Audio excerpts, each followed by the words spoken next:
forget.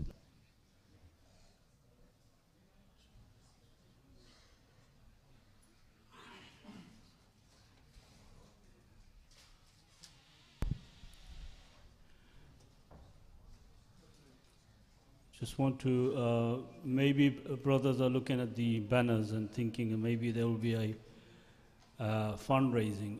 Don't worry about that. It's not a fundraising, it's a talk. It's just there that if somebody feels that they want to give their sacrifice, qurbani, to Palestine, then opportunity is there. Rather than, oh, we wanted to give it and there's nothing there set up. So if anyone wants to give it, it's optional. You won't be pressurized for that, inshallah. The main thing is our talk. We need to acknowledge where it all began, and these speakers, they have been on the field for years. They have experience, and inshallah, through their experience, in a matter of a couple of minutes, it's not a long talk. Within an hour or 15 minutes, inshallah, we'll try to wrap everything up. Also, we have refreshments for brothers and sisters. So refreshments upstairs for sisters and brothers downstairs will be, inshallah, after the talk. Whatever we could, inshallah, we have presented, and whatever is in your rizq, qismat. May Allah subhanahu wa ta'ala make it easy for us. Ameen.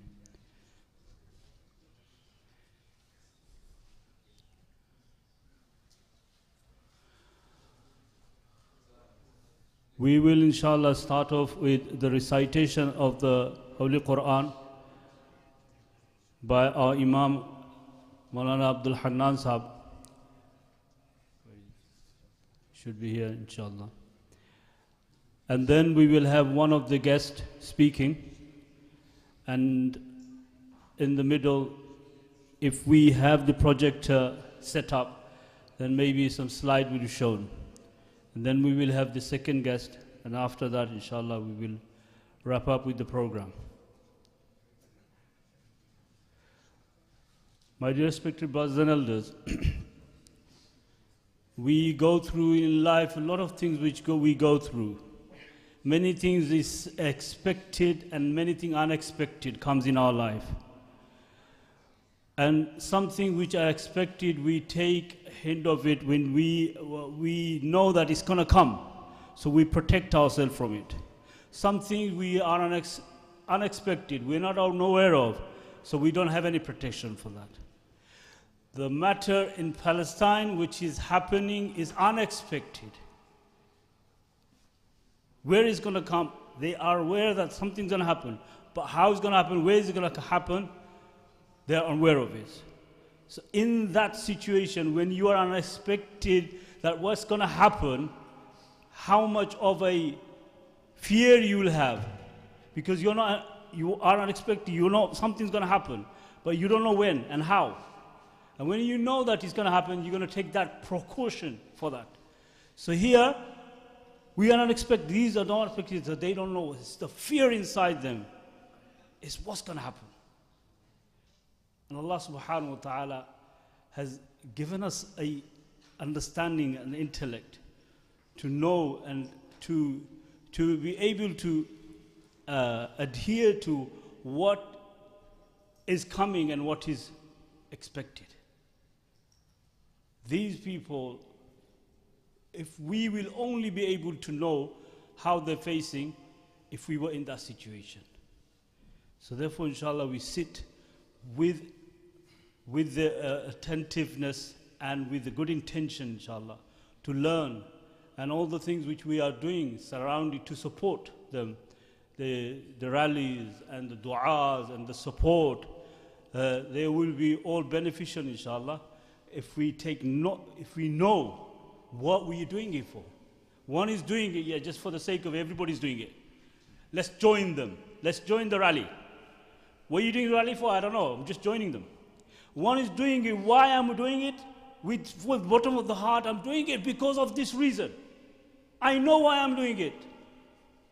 And I have faith in that, and I want to do that. When we do this, inshallah, that will have more effect in us, and that affection will come in our heart. From the heart, the dua will come out, and when the dua comes out, Allah subhanahu wa ta'ala will accept it. And the effort will be accepted. So without any delays, inshallah, I'll call out Mullah Abdul Hanaz to come and do the recitation of the Quran, and then we'll inshallah proceed to the first talk. Jazakumullah.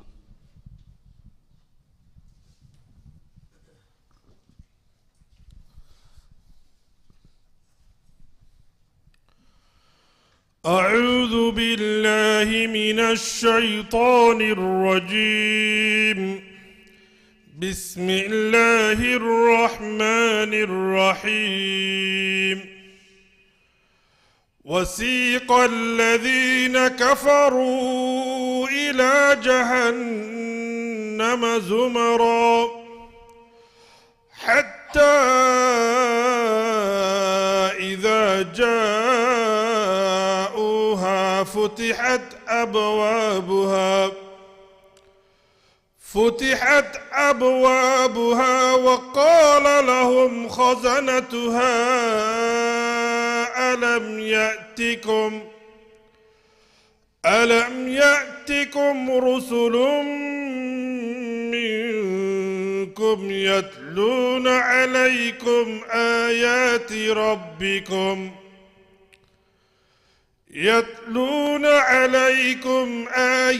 ربكم وينذرونكم لقاء يومكم هذا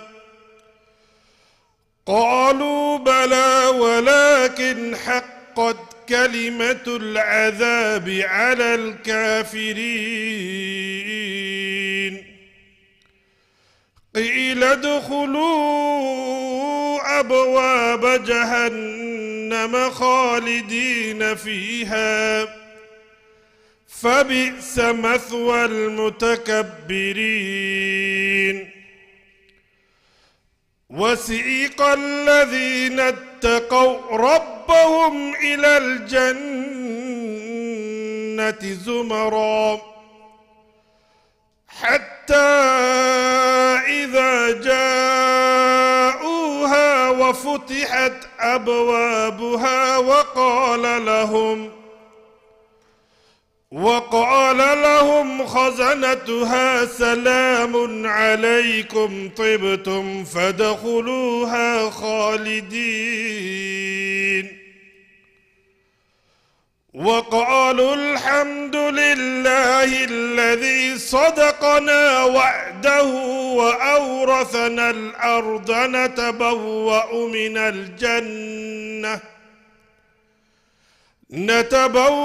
من الجنة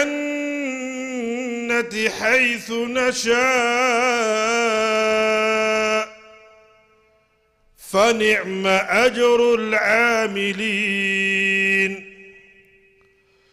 وترى الملائكة حافين من حول العرش يسبحون بحمد ربهم وقضي بينهم بالحق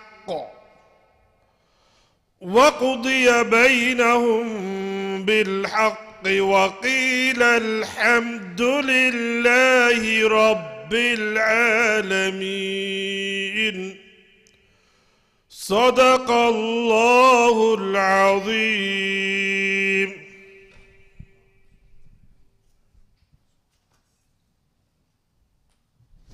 Jazakallah, mashallah, for the beautiful recitation.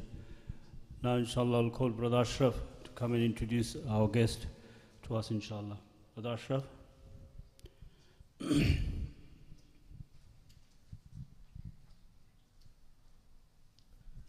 Assalamu alaikum wa rahmatullahi wa barakatuh. Jazakallah khair, Imam sir. Just before I introduce Mr. Ibrahim, I just wanted to introduce you to this book upstairs for sisters. You will see where the refreshment are right next to it. This is a book Ibrahim Hewitt, our first speaker, edited it.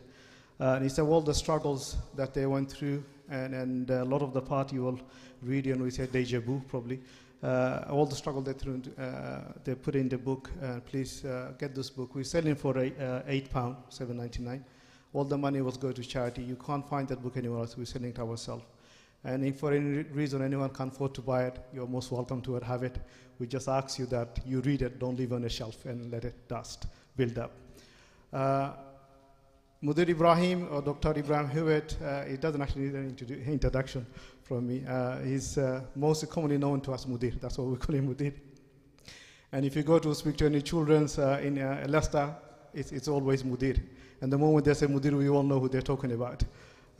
He's the founder of Al-Aqsa School, for primary and secondary. He's the chair of the chairman of the Al-Aqsa schools. He's been there for many years, and he's chair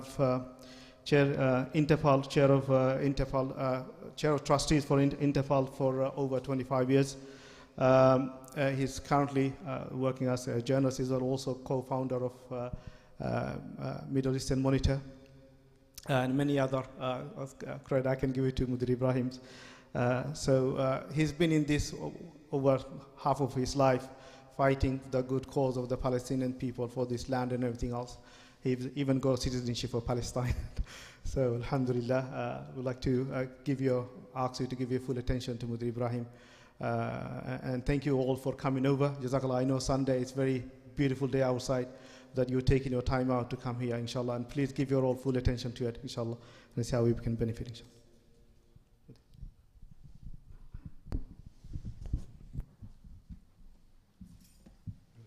Catch me if I'm standing up. Yeah, if this one's standing up, that's it, inshallah.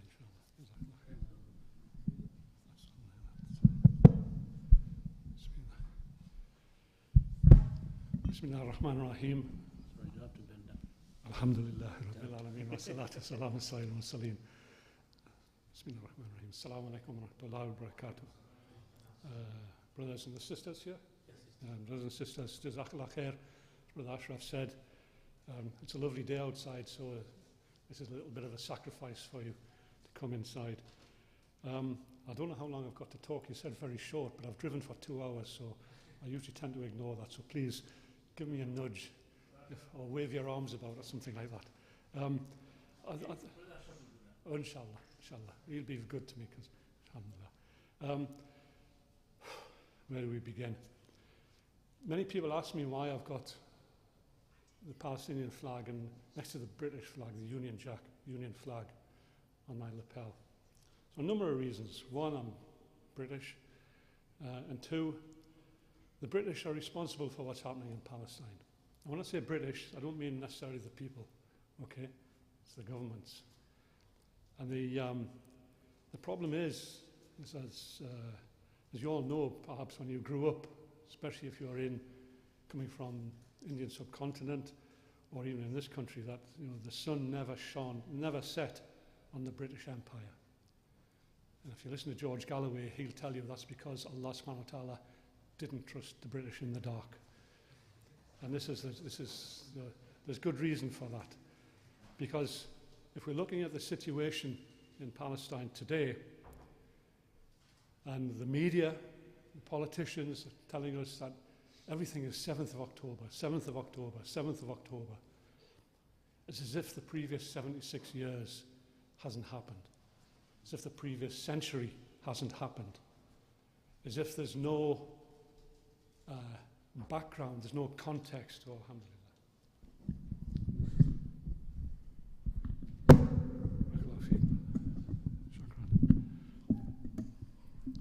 Yeah, alhamdulillah. Jazakallah khair.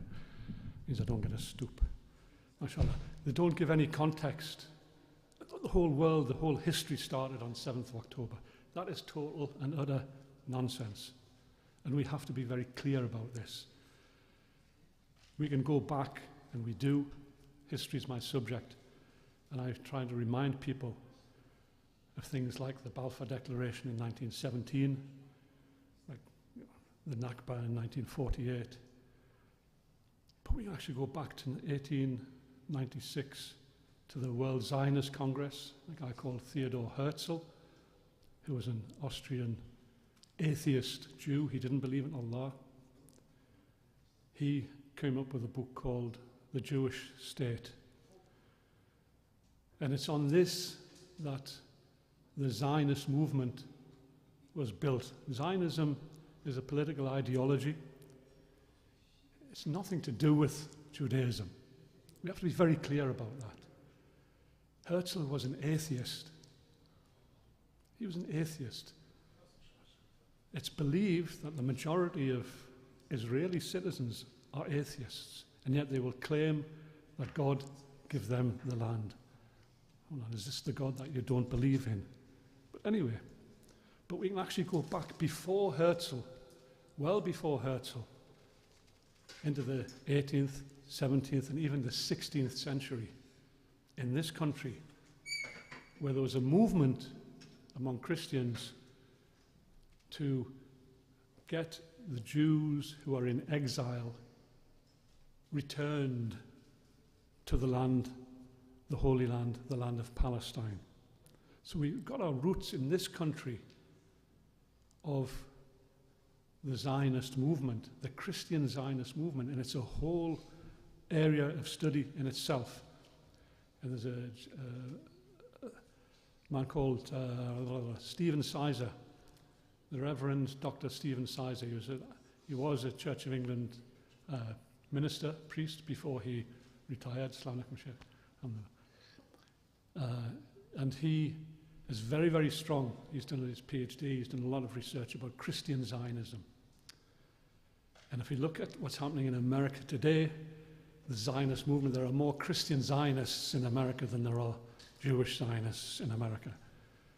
And their intention is to try and get all Jews back into Israel in order to force, as the late Grace Halsell wrote, to force God's hand to bring about the end of time, Armageddon. So they're not doing it because they have any love for the Jewish people. No. They're doing it because it fulfills their prophecies, what they believe in. So it's a very dangerous situation. It's a very worrying situation, because anybody who tries to tell Allah subhanahu wa ta'ala what to do, you know, we can ask, we can beg, we can make dua. You don't tell Allah what to do. Allah tells us what's going to happen. So all of these things have a play in what's happening today. When Herzl and the early Zionists looked around for a place to establish their Jewish state, their Judenstaat, Argentina came up.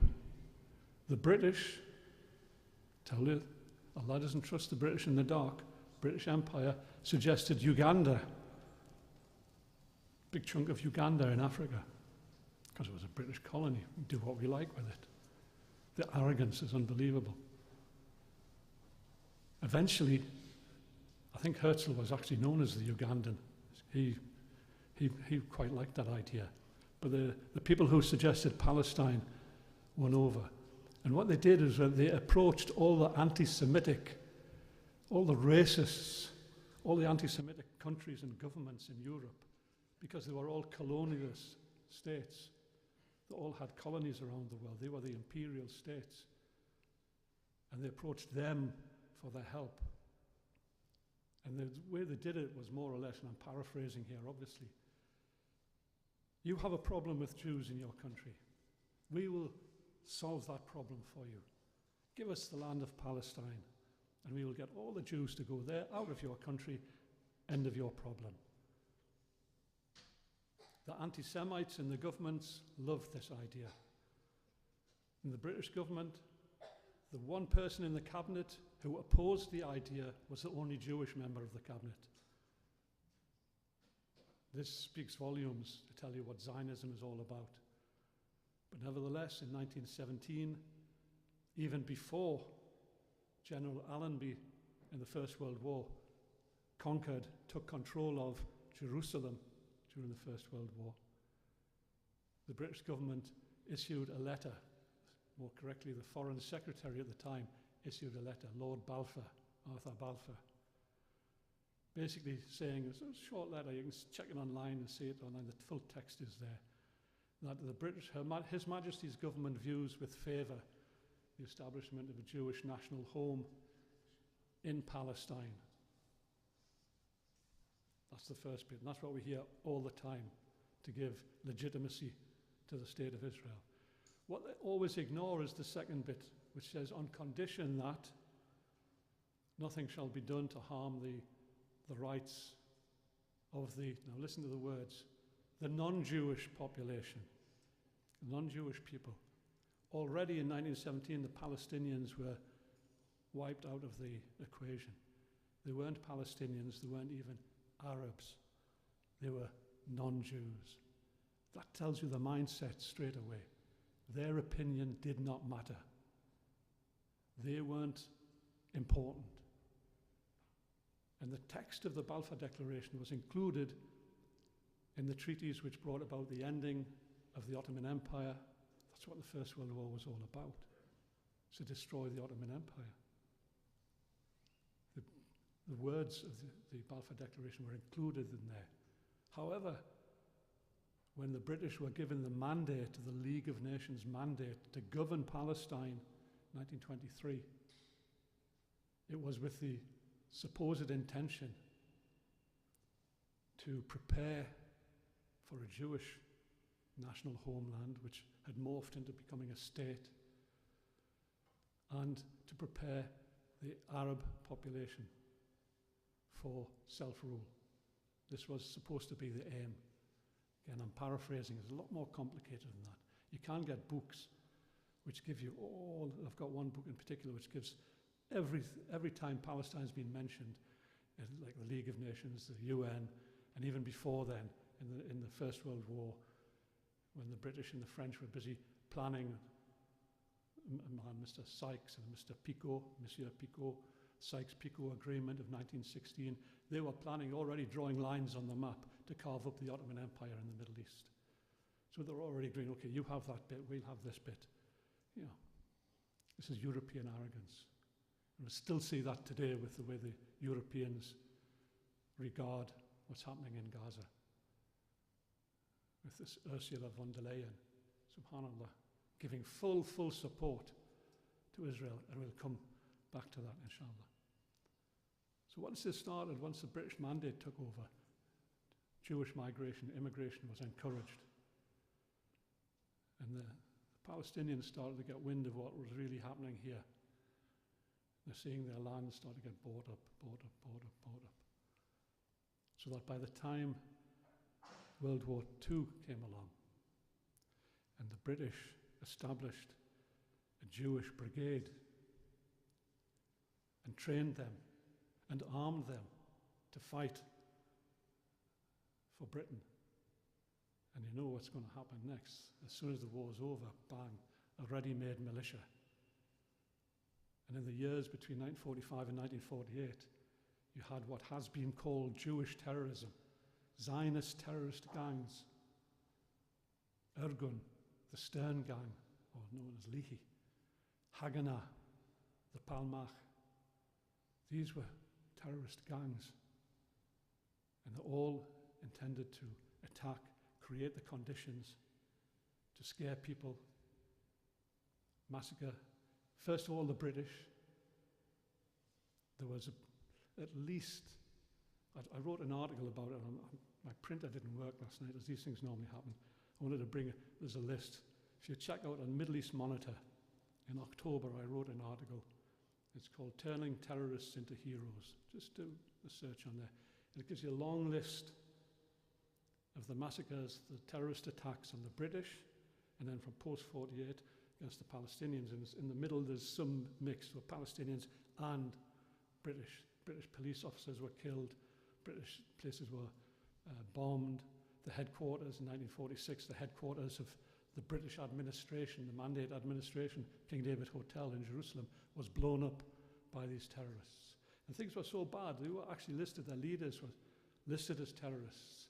And at least two of them went on to become Prime Minister of Israel, Menachem Begin and Yitzhak Shamir. They were both wanted in this country for terrorism. And they never came to this country, even though they were Prime Ministers of Israel, because they were still on the wanted list.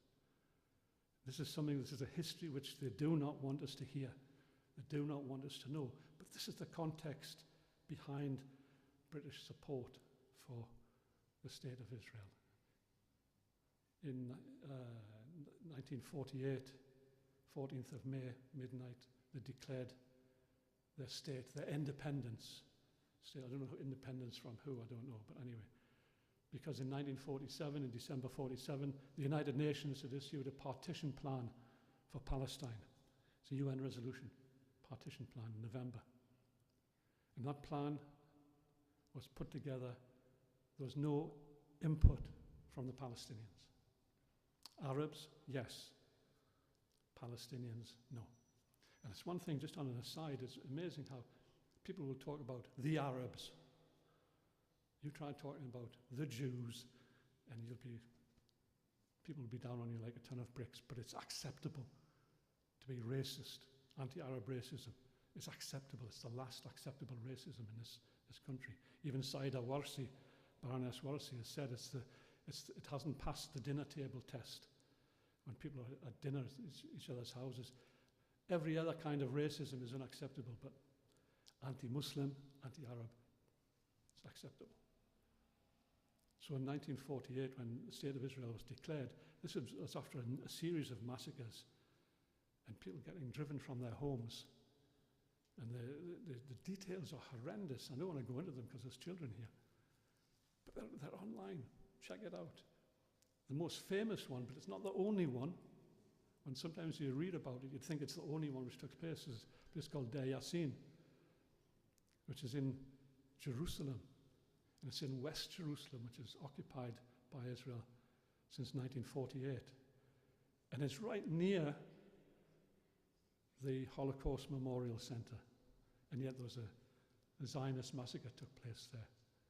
And if you go online and check out for the Red Cross about Deir Yassin, the report of the first Red Cross official who was there, what he saw, and it's horrendous. As I say, I won't go in because there's children here. It's horrendous. What we're seeing now in Gaza, what we've seen over the last 7-8 months,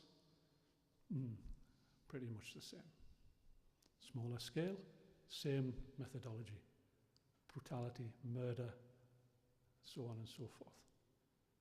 So when the state started, this is known by the Palestinians as the Nakba, the catastrophe. And I know Abu Muhammad, who's just sitting here, Shaikh Majdi, who I first met in Gaza in 1988, mashallah, alhamdulillah. He will tell you, and I know he's done a talk before, we talk about many Nakbas, many catastrophes. It's from 1948 to now, it's been one long catastrophe. Not separate catastrophes, it's been one long catastrophe for the people of Palestine. Because first, they were driven out. 750,000 were driven from their homes, either at gunpoint or because they'd seen the village next door get massacred. There was death marches. They were literally having to march in the heat, the summer heat. People were dying by the side of the road.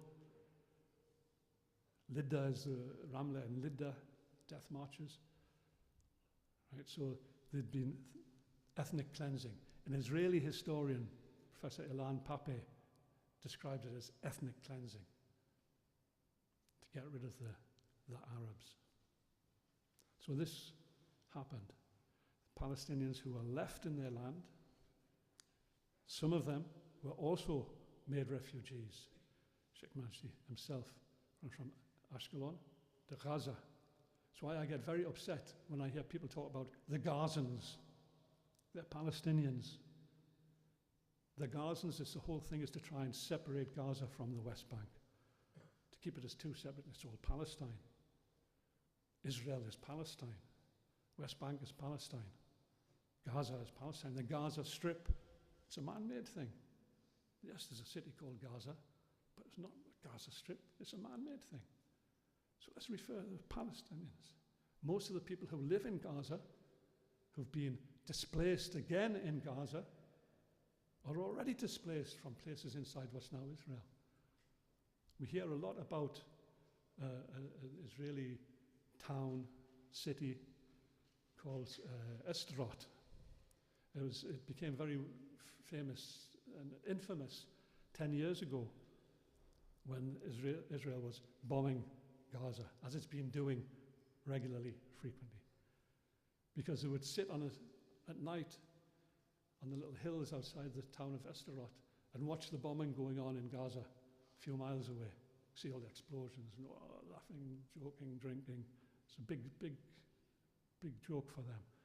Esteroth was built on the land of a village called Najd, which was ethnically cleansed on the 12th of May, 1948. It was a Palestinian place. The ruins are still there. And this is all over Israel. One of the first things I remember visiting Palestine in 1988 with a delegation of British Muslims. On the way from the airport from Tel Aviv, we were going to Jerusalem. And it was much easier to travel around in those days. And we stopped off, the brothers pulled us into this park, this beautiful park, the trees. It's called the Canada Park. And it's so, the shade from the trees on a day like this, it's great.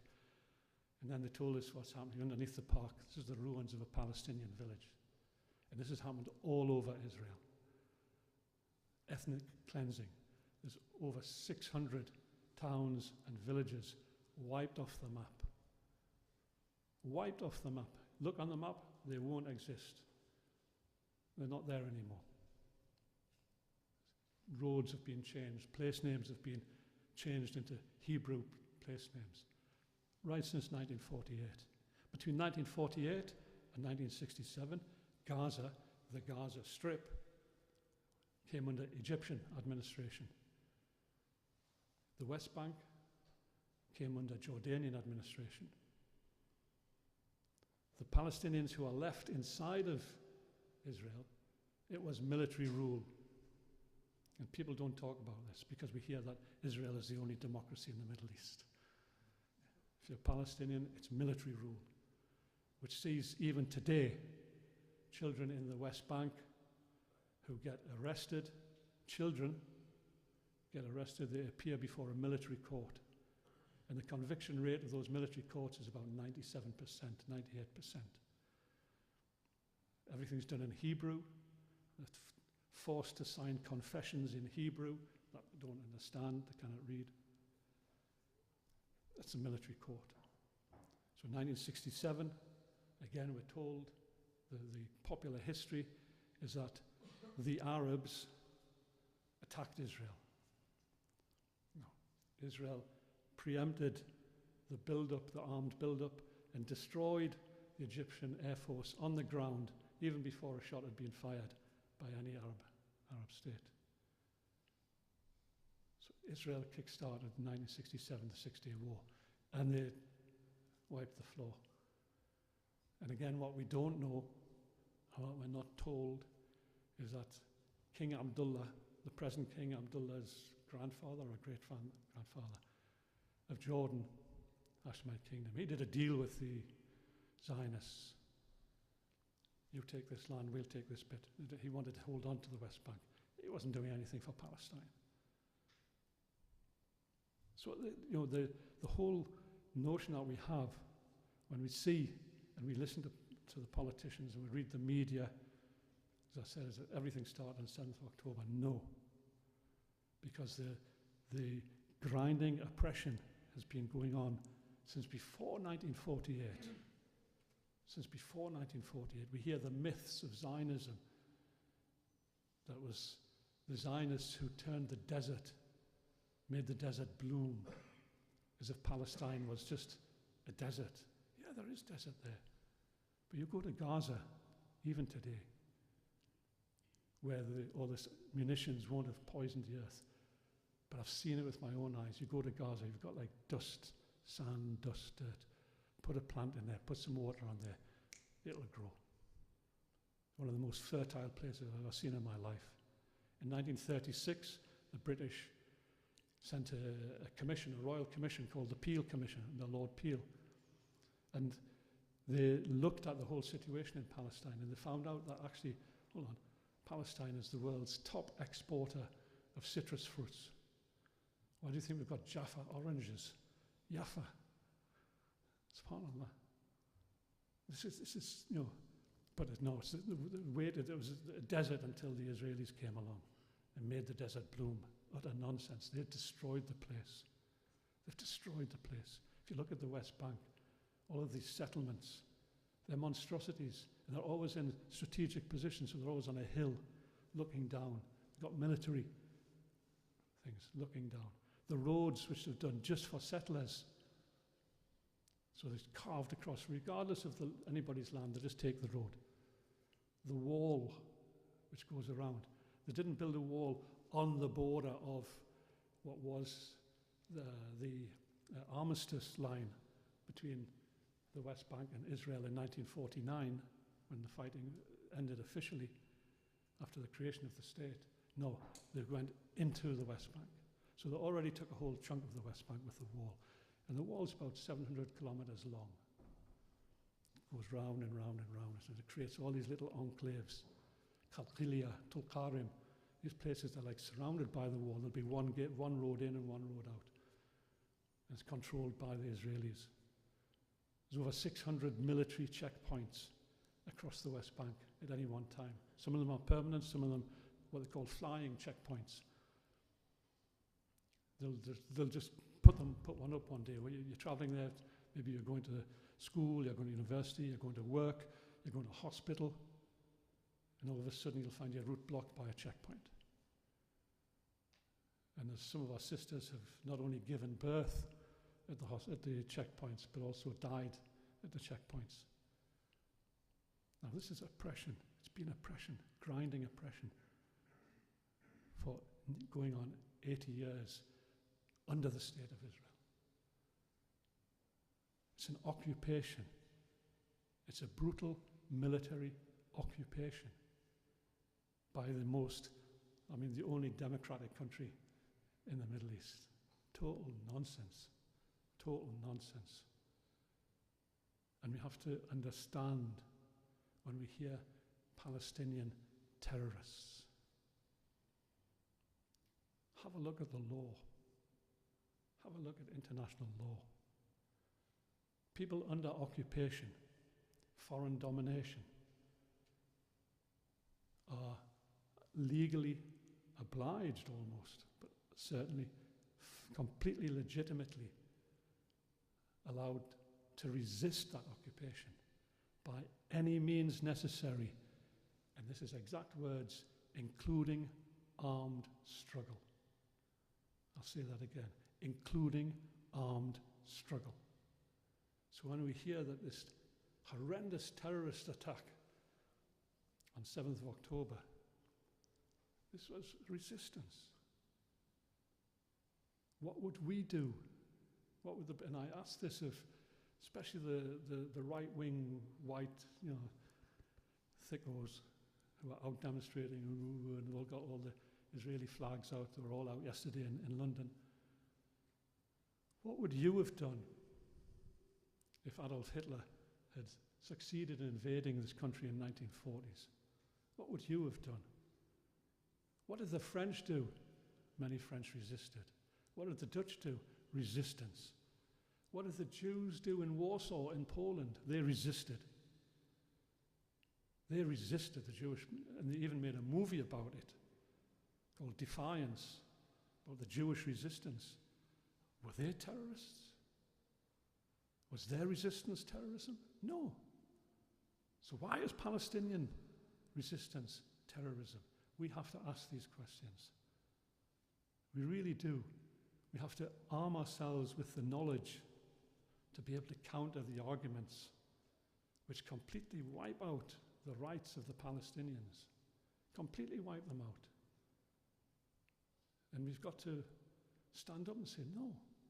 And alhamdulillah, there's so many people. If we look at the demonstrations, there are so many non-Muslims there. People try to make it out that it's a Jew-Muslim issue. It's not. There are many, many Jews take part in the protests. There are many Jews standing up and speaking on behalf of the Palestinians. There are some Jews who are more Jewish than the other Jews, the Naturi Carter group. You see them, big hats, ringlets, always have a Palestinian scarf on. I've been honored to actually, it's very hard with Rabbi David Weiss, who I've done a speaking tour of this country with. And he's from America, and he is really their community in New York, it's tens of thousands strong. They teach their children English, Yiddish, which is a European Jewish language, a bit of German in there, a bit of High Dutch and all that sort of thing, Hebrew and Arabic. Why are they teaching them Arabic? For when we are allowed, if the Palestinians allow us, to go to Palestine. This is true. Check them out.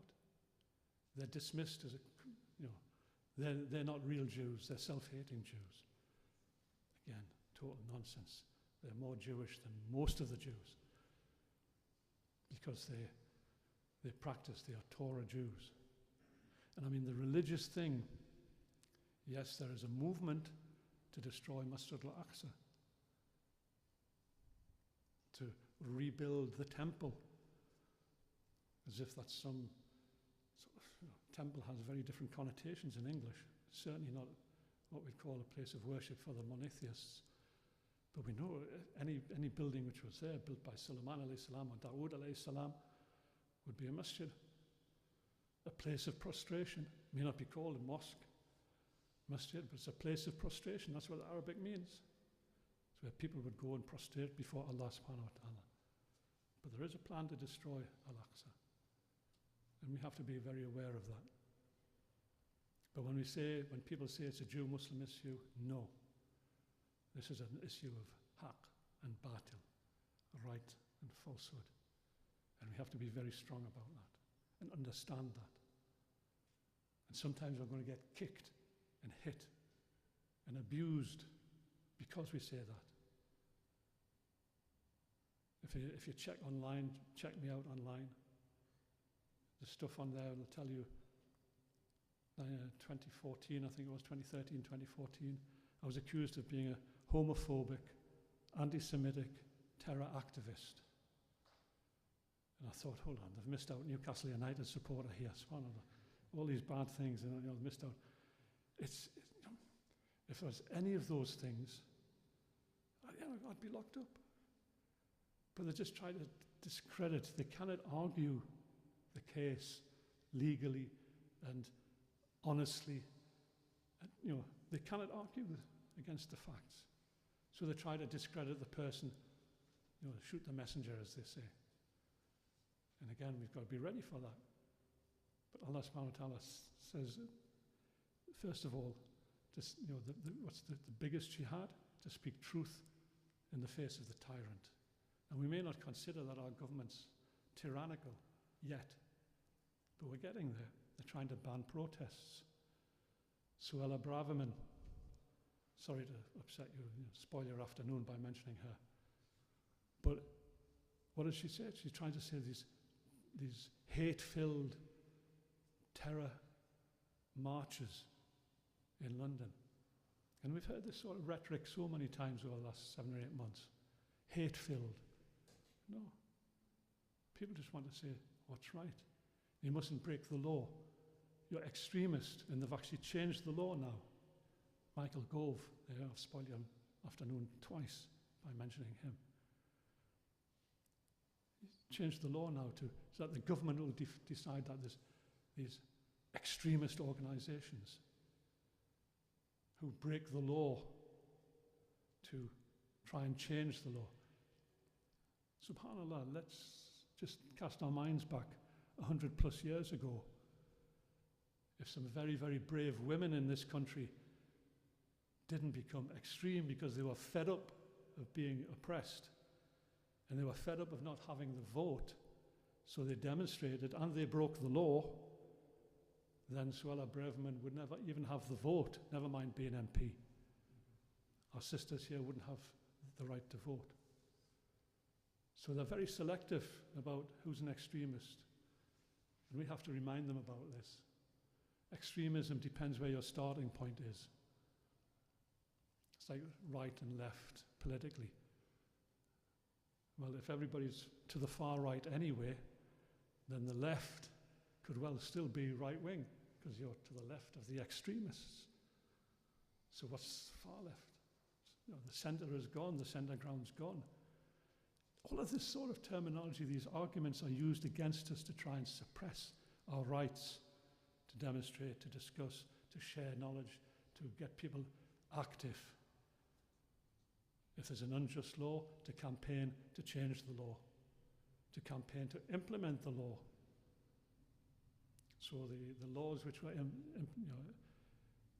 place, universal jurisdiction, to allow anybody convicted of or suspected of war crimes to be arrested, was changed in this country to allow Israeli ministers to come here and not face arrest. And they changed the law of how to get the arrest warrants issued in order to do that. It's got to be done not by a magistrate, not by somebody in the court. No, it's got to be done by the minister. You know, it's part of that. They've politicized the judiciary. And this reflects the situation in Palestine. So when we have, from 1948, this oppression all the time, getting worse, and periodic massacres going in, and again, the horrendous, just horrendous, people shot and killed because there's a curfew in place. They weren't even in the village when the curfew was announced. They were at work in another village and they're coming back and they get shot. It's happened so many times, and within our lifetime. I mean, I'll do my quick maths. Any 20-year-old Palestinian in Gaza has lived through how many massacres, how many Israeli assaults, bombardments, military offensives. But if we read the media, Israel always responds. No. Let's look at cause and effect, cause and effect, cause and effect. Any scientist will tell you, cause and effect. There's a prime cause. What's the prime cause of this? It's the occupation of Palestine. It's the prime cause. End the occupation, no need for resistance. End the occupation, you won't have this oppression. And Allah subhanahu wa ta'ala says, if you're in a situation where every day could be your last because there's bombs dropping indiscriminately, you're going to protest in 2018, the Great March of Return, where they're trying to get their right to return. Every refugee, doesn't matter which country they come from, every refugee has a right to return to their original land. This is the law. This is international law. You cannot take that away. It's not a collective right, it's an individual right. Nobody can negotiate that away on your behalf. No. Every individual refugee has that right. Palestinians have that right. Israel's membership of the United Nations was dependent and conditional on them allowing the Palestinians who've been ethnically cleansed in 1948 to be returned to their homes. Israel has never done that. Israel is the only state which is of the United Nations which has never declared where its borders are. It's never declared where it's. But every other country, you say, well, we're a state, this is our land, this is it, to that river, to that sea, to those mountains, that's our land. Israel has never done that. Why? Because it's pushing back all the time. It's expanding all the time. It wants more land. It wants as much of Palestine with as few Palestinians on it as possible. They want greater Israel. And that's something which we have to keep in mind. They want to be back in Medina Munawwara. There's already been Jewish delegations at the Prophet ﷺ's mosque. Is that allowed? Subhanallah. Inside the Haram. Hindu delegations inside the Haram. These things are happening, brothers and sisters. We have to wake up to them. So the context of what's happening in Palestine has wider, very much wider geopolitical implications for us all. You know, are we looking at the time of Dajjal? You know, the false Messiah? Before he died about 10 years ago, one of the very senior Israeli rabbis actually said, everything is in place for the Messiah. Who's their Messiah? It's not Isa alayhi salam. They've never recognized Isa alayhi salam as the Messiah. Everything's in place for the Messiah. If that's the case, inshallah. If that's the case, then we're looking at the time of Imam Mahdi, the return of Isa alayhi salam. It's very, very momentous times, very serious times. That's why the Prophet sallallahu alaihi wasallam said, the biggest fitna to hit this ummah be the fitna of Masih ad-Dajjal, the false Messiah. We must make dua, protect ourselves and our families, our communities from that fitna, so that our eyes are wide open, we understand what's happening in the world. And I'll finish now before 5 minutes, inshallah. When say that you're going to school, but you cannot get there because there's a checkpoint. You throw a stone, you're shot. Settlers will come onto your land, destroy your house, destroy your property, tear down your farms, destroy your crops, burn the olive trees, uproot the olive trees. What is this if it's not oppression? Oppression. Every day. Oppression, oppression. And this is, it's happening all the time. Since 7th of October, let's use that as the yardstick. Since 7th of October, over 8,000 Palestinians have been arrested without trial, without charge by Israel in the West Bank. So everybody's looking at Gaza, whoomph, they go in. Jenin, Nablus, all over the West Bank. What are they if they're not hostages, held with neither charge nor trial? They're hostages. Yet the only hostages we hear about are the ones in Gaza. It's happening in front of our eyes.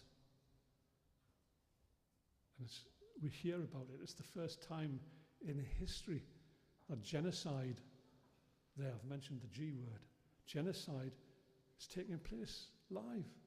It's on our phones. We can sit and watch it. And yet, the powers that be get upset if you say genocide. Journalists have been sacked because they mentioned genocide from the mainstream. But this sort of oppression, what does Allah subhanahu wa ta'ala say in the Quran? Oppression is worse than slaughter. It's worse than killing. You kill somebody, they're gone.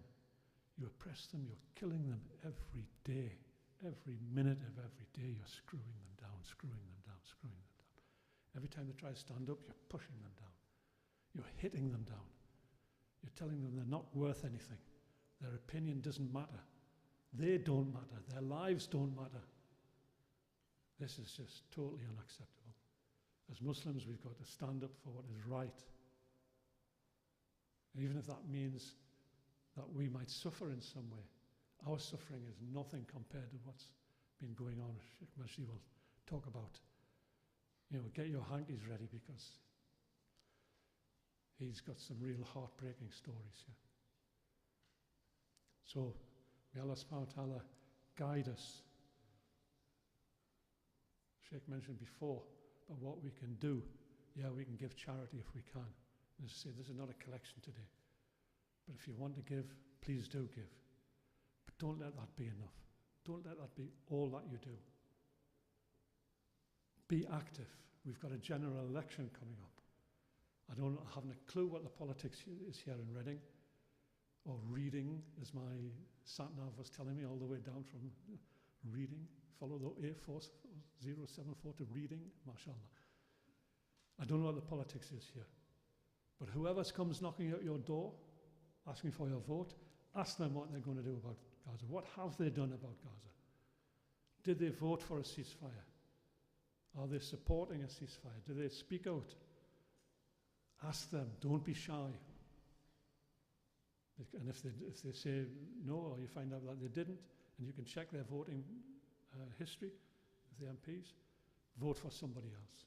If you've got an independent who's standing up, many places now there's Muslim independents standing out, vote for them. People say, yeah, but the vote will not count because they'll not. doesn't matter, you're not giving the vote to the warmongers. That's the important thing. You're standing up for what's right. The MPs at the moment, you might have voted for them last time.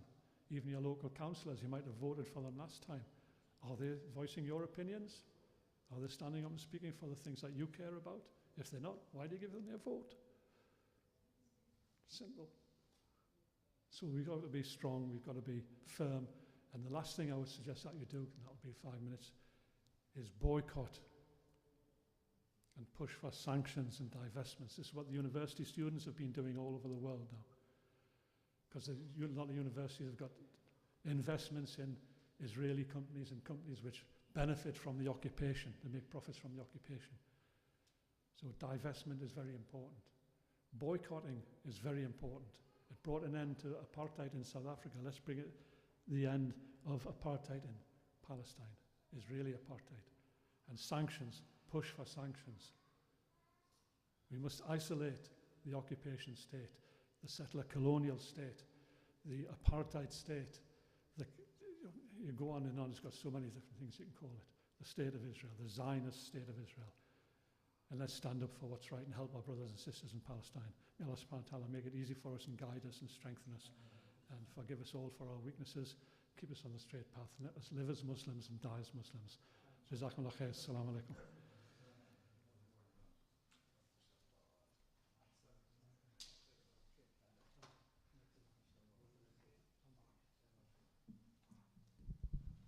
Assalamu alaikum. Jazakallah khair. Yeah. Abu Muhammad, subhanAllah, he just drove all the way from Manchester to be here. Shaikh Majdi Aqil. It's commonly known to us, Abu Muhammad. He, in fact, recently became to known as a miracle man. With the amount of miracles has happened to him in his own life, you could listen for hours on with his stories of miracles. SubhanAllah, most of you actually been introduced to Abu Muhammad during Ramadan when I came, and the previous time I came when I told you, I think Ramadan I mentioned to you about one of his nephew to be 134 numbers to be killed in Gaza. He was Hafiz al-Quran, Imam al-Masjid. And now he's saying it's gone up to 163. He's a Palestinian, he's a Gazan.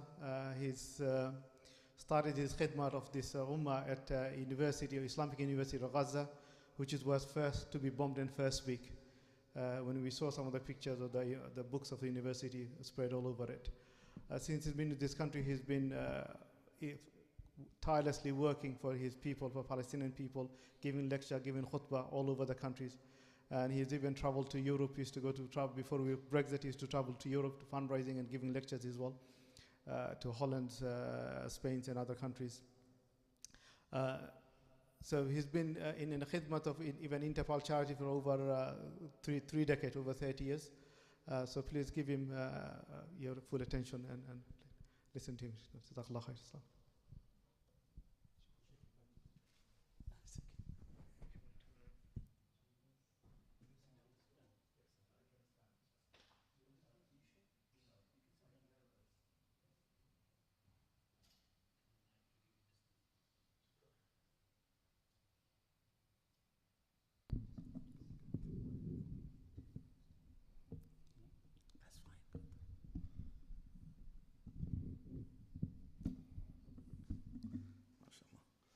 Assalamu alaikum wa rahmatullahi wa barakatuh.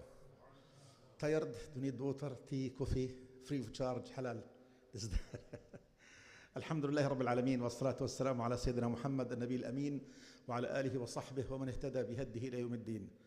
I'm very happy to arrive Reading. This is the first visit to this city. I was passing to Cardiff from here, but first time I see this masjid. Nasrullah subhanahu wa ta'ala to make it barakah for all your families, inshallah. When they ask me, from where are you? I say, I am from Palestine, but born in Gaza. Because some people have mixed Palestinian, Gazans, West Bank. Palestine is one country. And this country is amazing. Mentioned in Quran Kareem in Surah Bani Israel, Surah Al-Isra, that it is a blessed land. Bismillah ar-Rahman ar-Rahim, Subhanalladhi asra bi'abdihi laylan, min al-Masjid al-Harami ila al-Masjid al-Aqsa, alladhi barakna hawlah. So Masjid Aqsa is blessed, and the land around Masjid Aqsa is blessed as well. And even it is a small country, 27,000 kilometers square. Do you know what is the area of UK? 250,000 kilometers square. 250. Palestine is 27 only. Bangladesh, what is the area of Bangladesh? About 150,000 kilometers square. India, 3 million kilometers. Egypt, 1 million. So it is nothing. It is just a small, by bicycle, you can cross Palestine from west to east or north to south. But even that, amazing. In winter, temperature in Gaza, 15, 10 years degrees, and you feel cold because no heating. But go to Al-Aqsa, it is only 50 kilometers, 60 miles. You will find the snow, about 20 centimeters, very cold, minus degrees. In Gaza, we don't know minus. Leave Al-Quds to Jericho, to the Dead Sea, east, you will find the temperature is 20, 25. So the same day you can find 3 seasons. Summer, winter, spring, subhanallah. For this reason, Allah gave us barakah in this land. Grapes of Gaza, in June and July, mashallah, beautiful grapes. When it is finished, we go to Al-Khalil, city of Sayyidina Ibrahim, you will find the grapes still starting. Finish the grapes of Al-Khalil, go to Al-Jalil north. So 5-6 months, you eat fresh grapes and vegetables, everything. For this reason, this land, it is the land of Anbiya. How many prophets came to Palestine? Can you remember? How many prophets lived, died, visited, buried in Palestine? First one, Sayyidina Ibrahim. He came from Iraq to Palestine because An-Namrud threw him in fire, and Allah subhanahu wa ta'ala said, Ya naru, kuni bardan wa salama ala Ibrahim. If Allah subhanahu wa ta'ala said, kuni bardan, it will be freezing, he will die because of cold, not heat. But bardan wa salama means acceptable temperature. After that, no chance for Ibrahim to live in Iraq. He came to Palestine. Palestine was not empty. It was very big kingdom and civilization. And the king there, his name is Malki Sadiq. He welcomed Sayyidina Ibrahim and he gave him a lot of money and animals. So Ibrahim alayhi salam became very rich. But he lived in another city south of Al-Quds called Al-Khalil. Al-Khalil in Arabic means the best friend. But even in Hebrew, they call it Hebron, the same, best friend. And he lived there, and Allah subhanahu wa ta'ala didn't give him children. But after 86 years, first boy, he got Ismail. Subhanallah, Ibrahim became father. After 86 years, very old. But it's miracle from Allah subhanahu wa ta'ala. And again, he gave him another boy, but from the first wife, Sarah, second wife, Hajar. She got Ismail. Sarah got Ishaq by Bishara of the Malaika. But Allah subhanahu wa ta'ala asked Ibrahim, take Ismail with his mother, give them to live in Mecca. Mecca at that time was desert completely. But dua of Sayyidina Ibrahim, وَاجْعَلْ أَفْئِدَةً مِنَ النَّاسِ تَهْوِي إِلَيْهِمْ. Ya Allah, make some people love to live with them. And Mecca became the most famous city in the world. Every year, how many millions go to Umrah and Hajj? Da'wat Ibrahim, dua Sayyidina Ibrahim alayhi salam. But Sarah and her son Ishaq lived in Palestine. Ishaq grew up, he married, and he got Yaqub. So the first prophet Ibrahim, second one Ismail, third one Ishaq, fourth one Yaqub. Who is son of Yaqub? What's his name? Yusuf. Yusuf. So up to now 5 prophets. But you know what happened days of Yusuf, and they sold him in Egypt and he became prime minister there, and all the Yahud, at that time they are not Yahud. They are only children of Ibrahim, because Sayyidina Musa is not born yet. There is no deen called Yahud. And they lived in Egypt for a few hundred years, and they became slaves. And Sayyidina Musa born there. And Sayyidina Musa alayhi salam, he took Bani Israel to go to live in Palestine. But in Sinai, they lost their way 40 years. The navigation not working, the tom-tom not working, there is no A to Z, no atlas. 40 years, subhanallah, they lost their way. Until Sayyidina Musa passed away in Sinai, between Egypt and Palestine. But he made dua, Ya Allah, please, let me be buried in Palestine. And when he passed away, the angels took his body and they buried him near al-Masjid al-Aqsa. And in Sahih Bukhari, Nabi Sallallahu Alaihi Wasallam says, if I am there, I will show you his grave. But up to now, nobody knows. So even Sayyidina Musa buried in Palestine. Later on, Sayyidina Yusha bin Nun, he took Bani Israel and they defeated the Palestinians at that time. They are kafir. Even I'm Palestinian, but I'm against the Palestinians at that time. And we support Yusha and the Jews because they are believers. And the army of the Palestinians, they were very big and strong and tall, called Al-Amaliq, giants. And the Jews from Egypt, Maskiyin, skinny, weak. When they saw the Yahud, they were scared. But subhanallah, Allah subhanahu wa ta'ala made David, Sayyidina Dawood, he became prophet later. He was a very young kid. He thought that I have to use my brain. He took a stone and put it in slang and he rotated and hit the leader of Al-Amaliq. He killed him. Subhanallah, فَقَتَلَ دَاوُودُ جَالُوتَ. So the Jews started their history in Palestine very late. The Palestinians are a long time in Palestine. And at that time, Sayyidina Dawood, prophet. Sayyidina Sulaiman, his son, prophet. Sayyidina Zakaria, prophet. Sayyidina Isa, Sayyidina Yahya. So Palestine, lot of prophets. If you go there, every single centimeter of Al-Masjid Al-Aqsa, there is the print of these prophets. Anyway, this is old history. But the modern history, Sheikh Ibrahim, he mentioned Balfour Declaration. Balfour, he is the Foreign Affairs Minister or Secretary of UK. And his friend in Manchester, where I am living now, his name is Chaim Weizmann. He was scientist in chemistry. He was the head of Department of Chemistry in Manchester University. And because they are friends, he asked him, please, can you give us Palestine as a country for the Jews? The British policy is very clever. They said yes, because they will get a lot of benefit. And they gave him that promise. So from 1917, before that, Palestine, Jordan, Syria, Lebanon, Egypt, Morocco, Libya, Algeria, Tunisia, all of it under the control of Ottoman Khilafat. So you can travel from Mauritania to Morocco to Pakistan, no visa.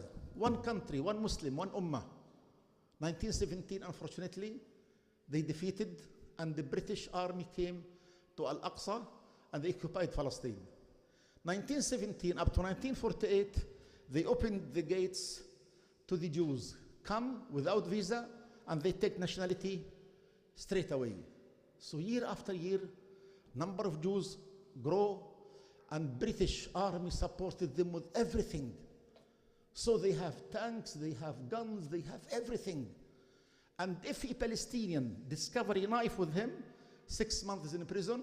If they find gun, death. So my father and mother, they were living inside Palestine, between Gaza and Tel Aviv, in a small village, and they have luxury life. My father have a farm, 100 acres. He have a beautiful house, a beautiful water well, farm, horses at that time, no cars. And they are very happy. But 1948, they attacked our village and they killed many people. And my father and my mother and 2 of my brothers, they came to live in Gaza. Because I living near Gaza. Some Palestinians went to West Bank. Some Palestinians lived in Jordan, in Lebanon. Some of them Jordan, some of them Syria. So we call this year Aam Nakba, catastrophe, year 1948. About 800,000 Palestinians displaced. My mother and father, they left the village. They have nothing, just little things, and they came to live in Gaza refugee camp. And up to now, we live in that I was born 6 years after Nakba. So I am from Palestine, but live in Gaza.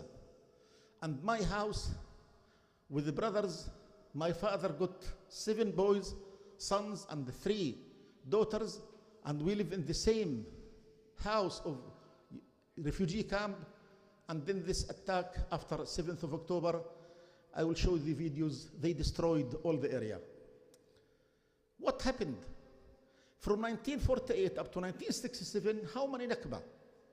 First Nakba 1917, second Nakba 1948, third Nakba 1956, they attacked Gaza. And they killed many, many people. At that time, I don't remember, I was 2 years old.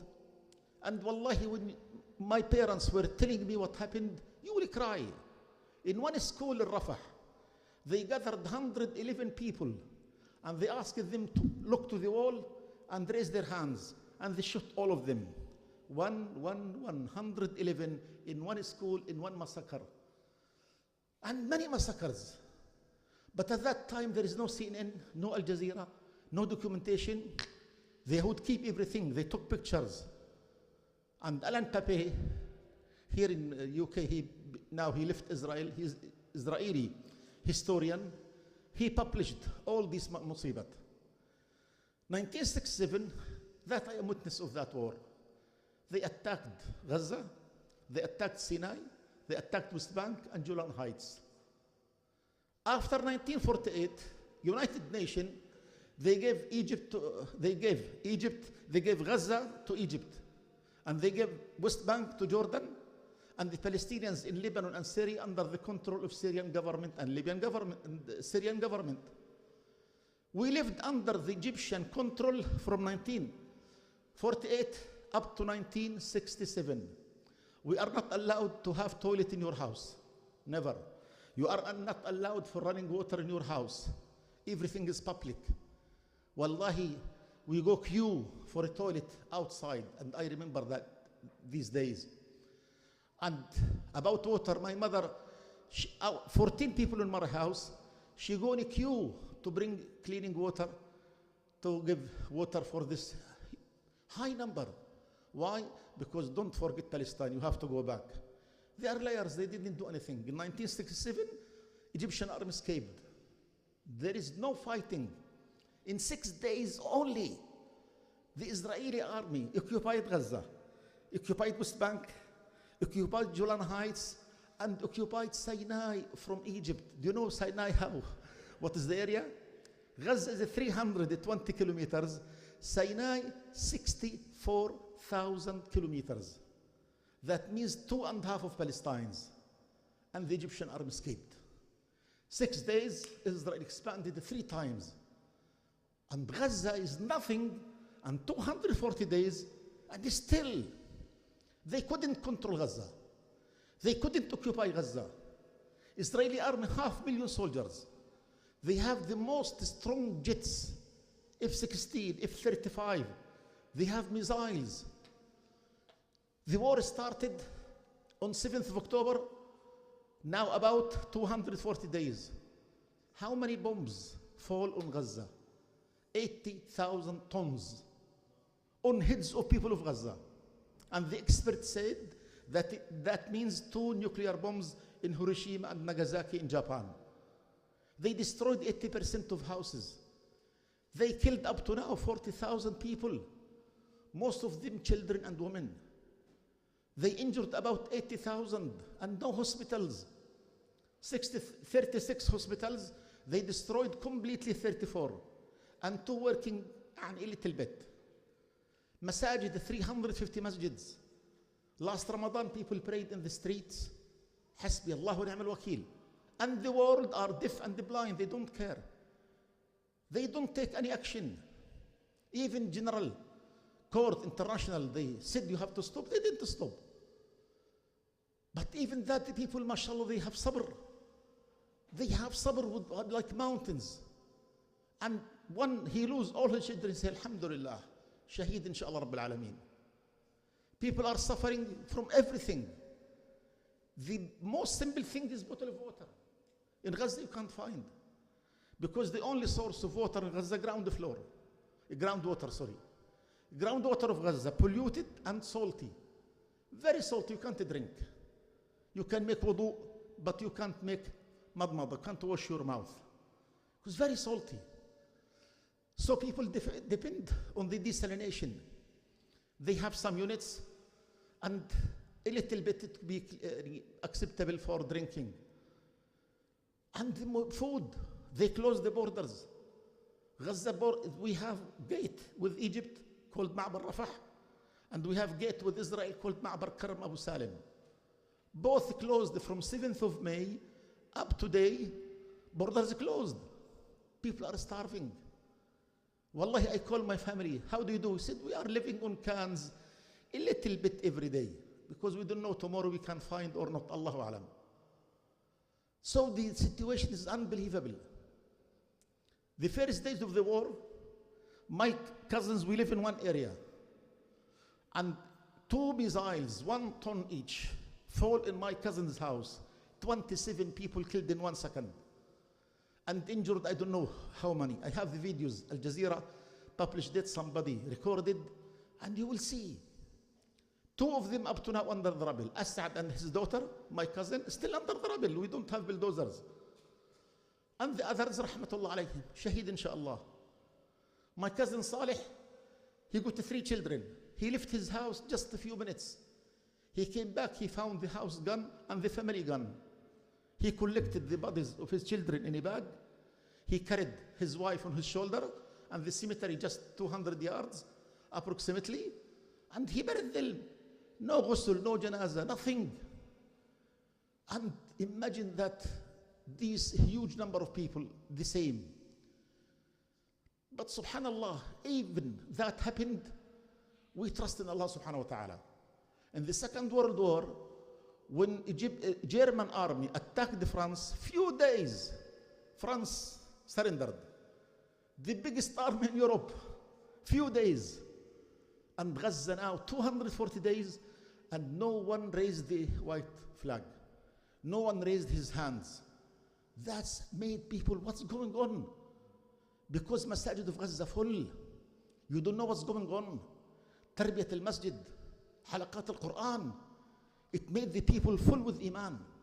Wallahi, I made qasam. I went to Cairo and I prayed Fajr in the masjid. How many people in the Fajr? 15. And all of them old. In Gaza, it's like Jum'ah. Fajr masajid, mashallah, full. That you are talking about people with Iman. For this reason, we have to stand and support them. Hasbi Allah wa ni'mal wakil. Palestine mentioned in the Quran that Nasr will come. One day, you, all of you, inshallah, will pray in Masjid Aqsa. فإذا جاء وعد الآخرة ليسوء وجوهكم وليدخلوا المسجد كما دخلوه أول مرة وليتبروا ما علوا تتبيرا عسى ربكم أن يرحمكم وإن عدتم عدنا وجعلنا جهنم للكافرين حصيرا. The situation now is very, very difficult, but the hope with Allah subhanahu wa ta'ala. Because look to the Ummah, no single country stood to support Gaza. Never. Look around Gaza, Egypt, Saudi Arabia, United Arab Emirates, Iraq, Syria, Lebanon, Jordan, Pakistan, Bangladesh, Morocco. What's happening? But the Nabi sallallahu alaihi wasallam mentioned this in a very famous hadith. لا تزال طائفة من أمتي. There is a group of my ummah. This hadith 1400 years ago or more. It is now fulfilled exactly. لا تزال طائفة من أمتي على الحق ظاهرين لعدوهم قاهرين لا يضرهم من خذلهم. Rasulullah sallallahu alaihi wasallam talking about a group of ummah. They will be with haqq. They are defending the batil, and they don't care about the others who ignore them. Khidlan in Arabic means if I need you, I'm in mushkil, and ask you, please, can you give me 100 pounds? You say no. And I go to the other one, no. And go to the third, no. That means khidlan, khadal. And now, this group of ummah, they didn't get support from any other country, and this is khidlan. But Rasul said, لا يضرهم من خذلهم. They will never care. And they asked him, where they are, Ya Rasulullah? He said, قال في بيت المقدس وأكناف بيت المقدس. And this group of ummah in around Al-Quds, on the area, that means in Palestine. We hope, inshallah, subhanahu wa ta'ala, after this suffering, Yusr is coming. Because Allah mentioned, فَإِنَّ مَعَ الْعُسْرِ يُسْرًا. إِنَّ مَعَ الْعُسْرِ يُسْرًا. Now it is Usr, but Yusr is coming. Victory is coming, and all of you, inshallah, will pray in Masjid Aqsa Jama'at, but under the banner of La ilaha illallah. No occupation, no future for zulm, and Allah subhanahu wa ta'ala will never leave Zalimin. Go to the history. What happened to Pharaoh? He was sunk. He became God. He said, Ana Rabbukum al-A'la. But his end was musibat. Go to Shah of Iran. No single country accepted him, except Egypt. So the Zalim will never remain for a long time. And now Zulum in Palestine خلاص on the top. It will go down. نسأل الله سبحانه وتعالى الثبات لهنا في غزة. نسأل الله سبحانه وتعالى أن يجزاكم خير الجزاء. والسلام عليكم ورحمة الله وبركاته. If you need any question, we are ready.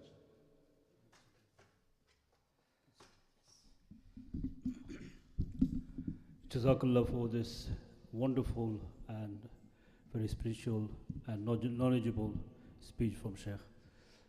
Anybody have any question for Shaikh? Inshallah, he's ready to answer any question, any doubts, anyone to clear, which you might have. It's really very important to clear doubts, because those doubts will increase and take us away in a different direction. So when we have a small doubt, we clear it, then we are fresh to start and move on, inshallah, forward. Anybody, any questions, inshallah?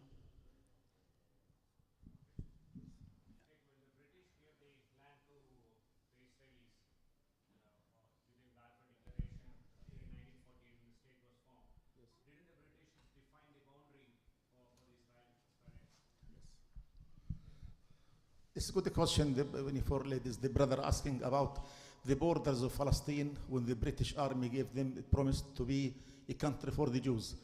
Before First World War, there is no borders. Palestine, Syria, Lebanon, Jordan, it was one country called Bilad al-Sham.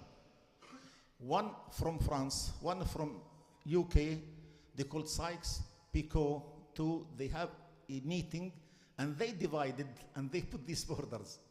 So these borders made in London and Paris.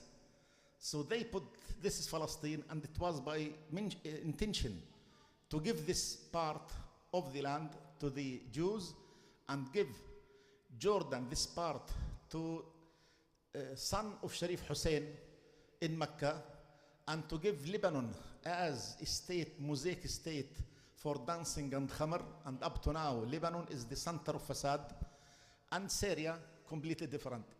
So the history is black history when they divided this area, and from that time up to now we are suffering of the I am Palestinian, I am Jordanian, I am Syrian, and we are one ummah, we are one nation.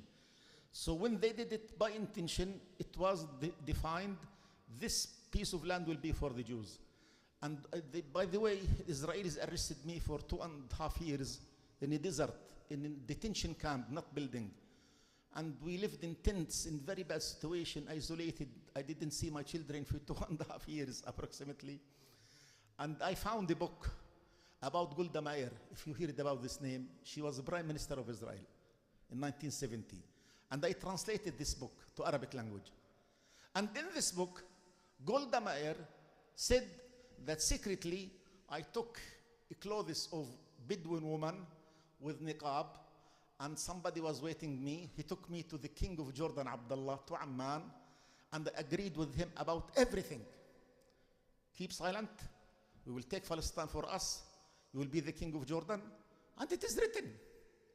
For this reason, this was the situation at that time. And when they declared Palestine, they know the borders. But this border is not real. It is done by... But Israel, they don't believe that West Bank for Palestinians. They believe in Torah, that the land of Israel from Iraq to Egypt.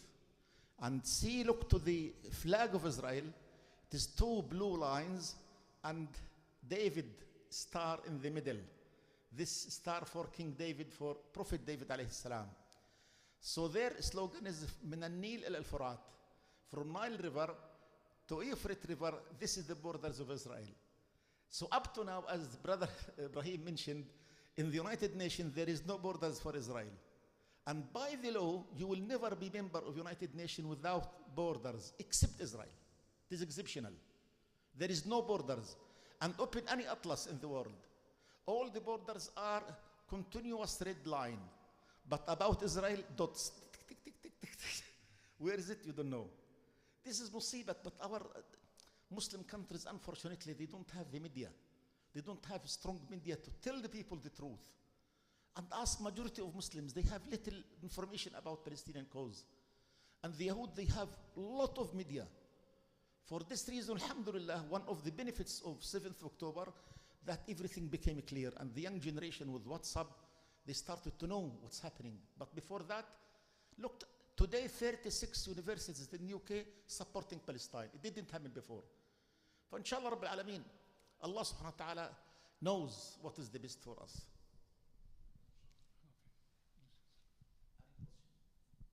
Any more questions, inshallah? Why now they're calling two state? Now they're calling two state. Impossible. And what is these 1947 resolutions? That was the 1947 resolutions. The partition plan gave basically 54% of the land to a Jewish state and the balance to an Arab state. Didn't say Palestinian.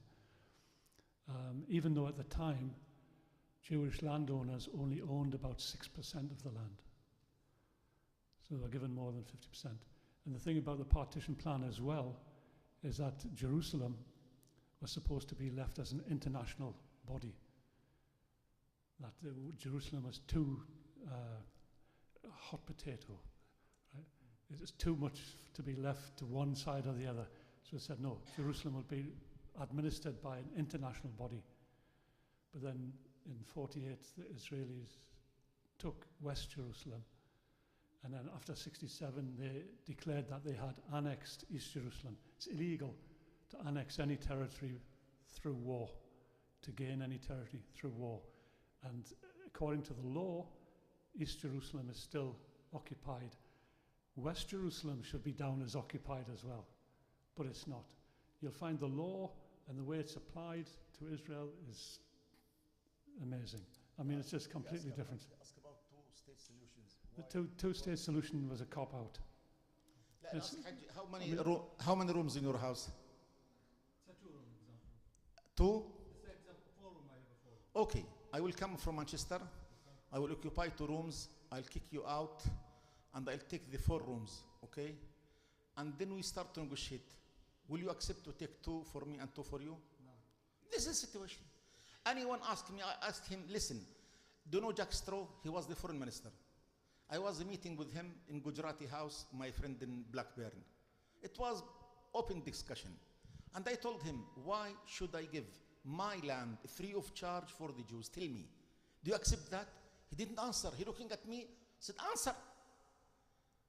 Do you accept somebody to take your house and negotiate about how many rooms you will give and take? This is my house. Go to find anywhere. We are against 2 solutions because Palestine for the Palestinians. The Jews living before 48, yes, they are our brothers. My GP, my father's GP, he was Jewish. Dr. Abu Yusuf. We lived together with the Jews, with the Christians. But if somebody came from Ukraine or France or Poland and take my land and they negotiate my land, why? And this is and by the way, Israel will refuse.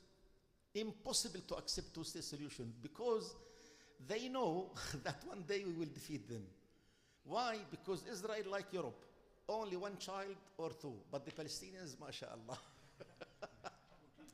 Do you know my mother left my village with 2 children. Now 428 in 2016, when she passed away, I got a pen and I asked all my brothers, how many children and grand? 128 calling my mother grand. So one of the professors, he is a clever Israeli. His name is Shimon Shamir. He said the Palestinians will defeat us. They said to him, how? He said in the universities, they are more educated and in bedrooms. They have a lot of children. So they know that if there is 2-state solutions in 10 to 20 years, khalas. But there's been a movement growing, forget 2 states. 2 states is a diversion. As I say, it's the only case in the world where the victims of a crime are told they must negotiate with the criminals in order to get peace. Yes. Yeah. We understand 48 regulation. 40 is not that only over 1947 regulation. Yeah, it was November 1947. And It then, was suggested from United Nations, but Palestinians refused it. but the Palestinians weren't represented there. There's a good book called The Palestine Question by Henry Catton, who was a lawyer with the Arab delegation there, but he's not Palestinian. Or he may be Palestinian, I'm not sure, Christian.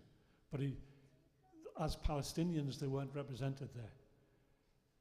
And it was the British mandate given by the League of Nations, which was the forerunner of the United Nations, was due to expire in August 1948.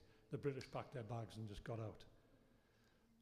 You know, the tails between their legs, and they just ran away. So there's a growing movement to say, okay, forget two-state solution, have a one-state solution, a democratic state between the river and the sea. And it's for this reason that Sheikh Majdi mentioned, because of the birth rate, the Palestinian birth rate is called a demographic time bomb by the Israelis. Because they know that the birth rate, it's already about 50-50. In Israel, West Bank and Gaza, it's about 50-50 number of Palestinians, number of Israeli citizens. We have to remember also that 1/5, 20% of Israeli citizens are Palestinians. And it's you know, they face apartheid, it's illegal. So, you know, they say, okay, let's have one state. So how do 20% of the Palestinians get Israeli nationality? They were the Palestinians who stayed in their homes in 1948. 1948, the Jewish number of Haganah, very little, so they attacked as much as they can. This area north especially, they couldn't reach. So United Nations raised for stop the war. So the people in Gaza gave to Egypt, West Bank to Jordan, and people remained inside. They said this is for Israel. They don't call them Palestinians, they call Arabs. Arab Israelis. And at that time, their number was 100 something. Now about 1 million. But that made them crazy. The Arabs got a lot of children and kept doing that. Sorry. 1948, some Palestinians, the Israelis, they couldn't attack them. They remained inside. For this reason, alhamdulillah, Rabbil Alameen, these people, Israel gave them nationality, but second class. He's not allowed to work in foreign minister, not allowed to work in army, not allowed to work in security. And even in his passport, it is 02, not 01. All passport of Israel start with 01, so. But the Arabs or Palestinians there, 02. So anyone he opened, he knows that he is Arab. Yeah. And Do they have voting rights like the other Israelis? yes, they give them the vote, yes. And they have social security as well. In some rights, yes, in some rights, no. You find that the amount, for example, for Jewish schools and Arab schools, the amount given by the government is like much, much more for the Jewish education. Same with the medical facilities. There's been on record that Jewish women complain if they're in the maternity ward, they're giving birth next to an Arab woman. The racism is very open. There's about 80 laws in Israel which discriminate officially against the non-Jewish population. So it's a very, very difficult thing. And there's a difference in Israel between nationality and citizenship. Yes. You can get citizenship, you have a passport, you're a citizen, but you're not not nationality. You have to be a Jew to be an Israeli national. Yes. And the land, if you're Palestinian there, you can't build house easily to get permission. These people, this group of Palestinians inside Israel, they live in very, very difficult situation about daily basis of life. If you would like to add extension, very difficult to get permission from the council. And one of them, he is my friend, he told me, look to that farm, there is Israeli farm for cows. He said, look, there is electricity. My house not allowed to have electricity. But he's a citizen. Yes, and have Israel. Not being exposed. Sorry? It's an uncomfortable fact because of this myth that Israel is the only democracy in the Middle East. Look, we give them the right to vote. What they're complaining about. But it shows that the votes don't count. He's not being exposed as much. Yes. Shows Yes. You are agree. This is why, you know, this word hypocrisy is. We need a new word for it, really, because it's overused. Because the minute you stand up to try and raise awareness to explain the truth, what do? You're anti-Semite. Nobody wants to be called a racist, so people just. If they're a part of Israel, they've got Israeli nationality, then for them to ask for their right, it's a given, you know. To them. Yeah, but there's very famous Sheikh. Yeah, but then what they do is just lock you up. Sheikh Ra'ad Salah is one of the very famous, is known as Sheikh of Al-Aqsa. They live in Gate, was surrounded by Israelis. Yeah. We're not allowed to. But he's very famous. And he came here about 10, 11 years ago, and he was arrested here. And he actually, we're going to deport him, and he took a legal case against the government. Theresa May was the Prime Minister at the time. And he took a legal case against her, and he won. He'd rather stay here under house arrest, but to fight for what was right. And he has been in prison how many times? I mean, so many times. He was mayor of the town in Al-Fahim in Galilee, in the north of what's now Israel. And the Islamic movement inside Israel is very influential amongst the Muslims, but then all they do is they just arrest you. Because if you stand up and say, well, the state is wrong, then you're anti-Israel, they'll arrest you. And, on 7th of October, Israel said to them, anyone make any demonstration or protest, we will withdraw the nationality and he will be out. So they said, keep silent now, we don't need your help, because big musibat will happen to them. It's a military dictatorship. Israel is a very militarized society. National service is compulsory, and that means army service. Except amongst the ultra-Orthodox, and there's a big thing, big split now in Israel about this. So, when they talk about Israeli civilians, who's a civilian? They've all served in the army, all meaning vast majority, men, women, served in the army. They're just in the army, they're not doing their active service, but they're in the reserve. So it's a very militarized society. This is how they can call. And we've seen in this country, there's, how many hundreds, estimated hundreds of British citizens are serving in the Israeli army. French, Americans serving. It's like mercenaries, but because they're Jewish, the minute they land at Tel Aviv airport, they're Israeli citizens. Sheikh Majdi lands at Tel Aviv airport, he's arrested. Yeah, and it is such an unfair situation. And that's why I'm saying it's not an anti-Jewish thing to stand up and call for justice. We say, no, it's got to be justice for everybody. And if something's unjust, you have to stand up and argue against it. But you are right, we need to. That's why we have talks like this, to try and publicise, to open people's eyes to the reality of this only democracy in the Middle East. Just was it yesterday that Joe Biden announced that Israel has agreed a deal with, and then 2 hours later, Netanyahu says, I don't agree with the deal. So has he been negotiating with himself, and he's decided to disagree with his own deal? I mean, it just, but they do what they want. And they've got the control. In 2008, if you check in the House of Commons records called Hansard, you find Michael Gove slandered me in the House of Commons. And because I said about the Jewish Zionist conspiracy, as they say, conspiracy theory, about Zionist control of the media. No, I mean, it's a fact. It's not a conspiracy. It's not a conspiracy theory, it's a fact. And they've got the influence. Every single member of the US Congress, every single Republican in the US Congress gets money from Israel, from the lobby. Every single one of them. You're telling me that's democracy? Yeah. That's the thing. Joe Biden, he said, if Israel hadn't been there, we would have had to invent it. Because America maintains ammunition. It's an ammunition dump. For if American troops have to go in within days of October the 7th, what was it? There's an aircraft carrier battle fleet off the shores. Make sure nobody else would get involved. So it's a terrible situation, and they've been able to convince the Emirates, Bahrain, Morocco, and even Sudan, although Sudan hasn't ratified it, to the so-called Abraham Accords.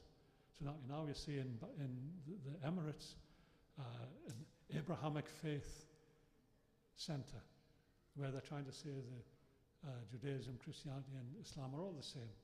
We're all brothers, blah, blah, blah, blah. SubhanAllah. What Shaikh Majdi didn't mention, I talked about the Anbiya in Palestine.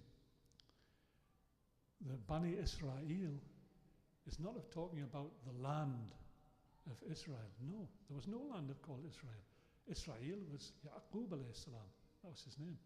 So the Bani Israel, the 12 tribes of Israel, were his children.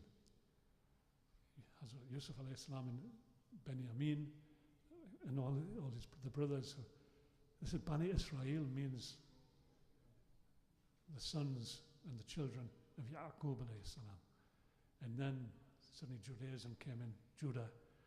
You've got the Judean hills, because the kingdom of the kingdom of Israel was under Dawood alayhi salam and Sulaiman alayhi salam.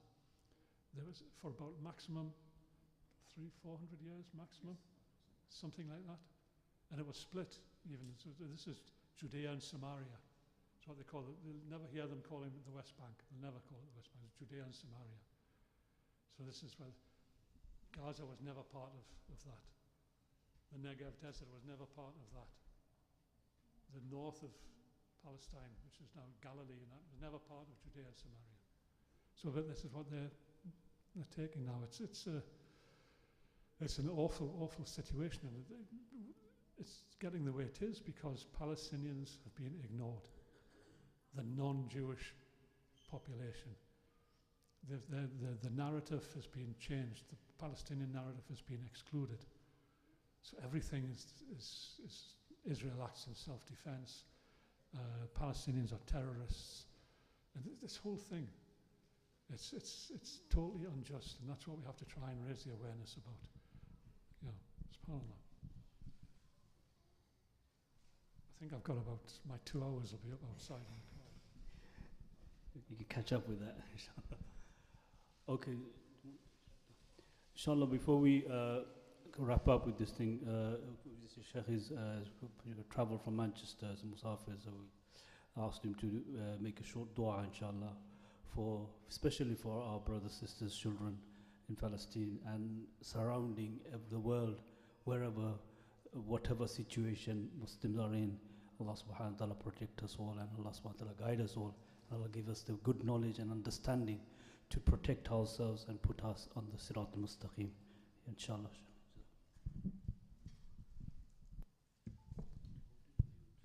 بسم الله اللهم صل على سيدنا محمد. اللهم يا رب العالمين يا أكرم الأكرمين، اللهم اجعل جمعنا هذا جمعا مرحوما وتفرقنا من بعده تفرقا معصوما. اللهم آت نفوسنا تقواها زكها أنت خير من زكاها أنت وليه ومولاها. اللهم نسألك في هذا اليوم المبارك ألا تدع لنا ذنبا إلا غفرته، ولا مريضا إلا شفيته، ولا حاجة من حوائج الدنيا إلا قضيتها يا رب العالمين، ولا ضالا إلا هديته. اللهم يا رب العالمين ثبت إخواننا في غزة، اللهم انصرهم على عدوهم، اللهم يا رب العالمين أطعم جائعهم، اللهم اكس عاريهم، اللهم ارحم شهيدهم، اللهم اشف جريحهم، اللهم كن معهم ولا تكن عليهم. اللهم يا رب العالمين أرنا في الظالمين يوما أسودا كيوم عاد وثمود. اللهم زلزل الأرض من تحت أقدامهم، اللهم انصرنا عليهم نصرا مؤزرا. اللهم يا رب العالمين أكرم الأكرمين لا تدع ظالما إلا قصمته. اللهم خذهم أخذ عزيز مقتدر. اللهم أرنا فيهم يوما أسودا كيوم عاد وثمود. ربنا آتنا في الدنيا حسنة وفي الآخرة حسنة وقنا عذاب النار. اللهم اجمعنا مع حبيبنا محمد صلى الله عليه وسلم في الجنة. اللهم اسقنا بيده الشريفة شربة ماء لا نظمأ بعدها أبدا. اللهم إنا نعوذ بك من النار وجحيمها ونسألك الجنة ونعيمها يا رب العالمين. اللهم بارك لأهل هذا المسجد يا رب العالمين، بارك لهم في صحتهم وأموالهم وأهلهم، بارك لهم في دعواتهم وقرآنهم وصلاتهم يا رب العالمين. يا أكرم الأكرمين انصر أمة الإسلام وانصر المسلمين في كل مكان، إنك على كل شيء قدير وبالإجابة جدير. وصل اللهم على سيدنا محمد وعلى آله وصحبه وسلم.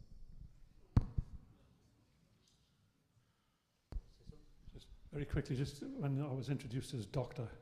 Ibrahim Hewitt, I just want to point out that that's an honorary doctorship from the Islamic University of Gaza. It's a university, which the Israelis have destroyed along with all the other universities. But we used doctor because we thought, because of that fact, it's important to stress that, you know, there is a thriving academia there. But that's why they've killed over 100 professors, senior doctors, academics. They're wiping out the intelligentsia of Palestine. And there was one of the universities, I think it was Al-Aqsa or Gaza, where they showed you deliberately how they put explosives in and blew the whole place up. It had been used by Israel as an interrogation center for, you know, weeks before that. So there was no military reason for destroying the university other than to destroy the evidence of any torture which has gone on. No democracy does that sort of thing. So I just wanted to clarify the doctor bit, you know, just in case anybody collapses and needs some help. It's not me. Okay. Sorry. Okay, inshallah, there's some refreshment at the corner, inshallah. So have the dastahan paper, please. Put the dastahan paper out and have it there. And make sure it doesn't go on the carpet. It says tea, drinks, inshallah, whatever you can have. And also, sister, there's upstairs, inshallah, help yourself. Jazakumullah.